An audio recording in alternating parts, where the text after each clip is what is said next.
ஆண்டவர் சொல்றாரு, நீங்கள் விரியன் பாம்புகளை உடையவர்களா இருக்க, விரியன் பாம்பினுடைய சுவாபங்களை உடையவர்களாக இருக்க நீங்கள் எப்படி நல்ல காரியத்தை பேசுவீங்க அப்படின்னு ஒரு கேள்வி எழுப்புகிறார். நல்ல காரியம் உங்க வாயில வராத, ஏனென்றால் உங்கள் இருதயம் கசப்பினாலும் பயங்கரமான விஷத்தினாலும் நிரம்பி இருக்கிறதே அப்படின்னு ஆண்டவர் ஒரு கேள்வி எழுப்புகிறார். இந்த லெந்து காலங்களில் என்னுடைய இருதயத்தை நான் ஆராய்ந்து பார்க்கிறேன். உங்கள் இருதயத்தை நீங்கள் ஆராய்ந்து பாருங்க. கஷ்டம் இல்லாத, போராடாத, பிரச்சனை இல்லாத குடும்பங்களே கிடையாது.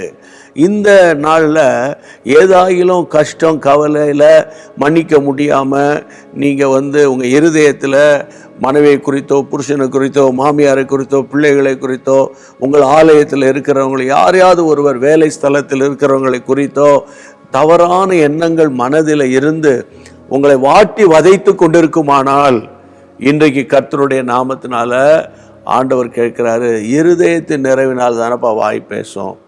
அப்போ இதை இருதயத்தில் நீங்கள் இருதயத்தில் கர்த்தரை பாடுவோம், வாயை திறந்து பாடுவோம், கர்த்தரை ஸ்தோத்திரம் பண்ணுவோம். அதே இருதயத்தில் தானே கசப்புகள், வைராக்கியங்கள் இருக்குது. இது எப்படி ஆகும்?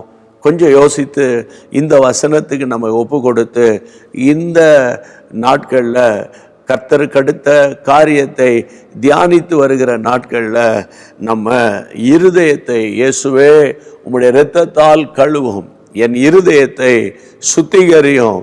ஆண்டவரை, இருதயத்திலிருந்து தான் கசப்பு, வைராக்கியம், விரோதம் இவையெல்லாம் எழும்புகிறதாக பைபிளில் நம்ம படிக்கிறோம். சரியா? இந்த பூமியில் ஒருத்தர் கூட பரிசுத்தவான்கள் கிடையாது. எல்லாரும் பாவம் செய்து தேவனுடைய மகிமை அற்றவர்கள் ஆனார்கள் என்பதுதான் வசனம்.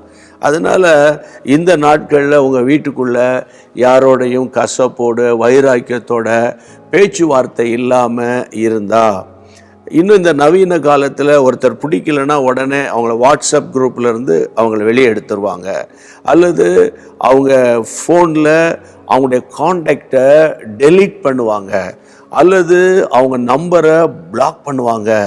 இப்படி யாராவது இருந்தீங்கன்னா இன்றைக்கு ஆண்டவர் நம்மோடு கூட பேசுகிறார். சரியா? இந்த பூமியில் நம்ம ஒன்றையும் கொண்டு வந்ததில்லை, ஒன்றையும் கொண்டு போகிறதில்லை. அதனால் கர்த்தருடைய ராஜ்யத்துக்கு அடுத்தவைகளை தியானிக்கும் போது உங்களை கர்த்தர் பரிசுத்தப்படுத்தி உங்களை பலப்படுத்தி காத்துக்கொள்வார். சரியா? இதுதான் இன்னைக்கு ஆண்டவர் கேட்ட கேள்வி. நம்ம ஒப்பு கொடுத்துட்டோம். நம்ம ஜெபம் பண்ணிடுவோம். ஆண்டவர் கிருபையா நம்மை நடத்துவார்.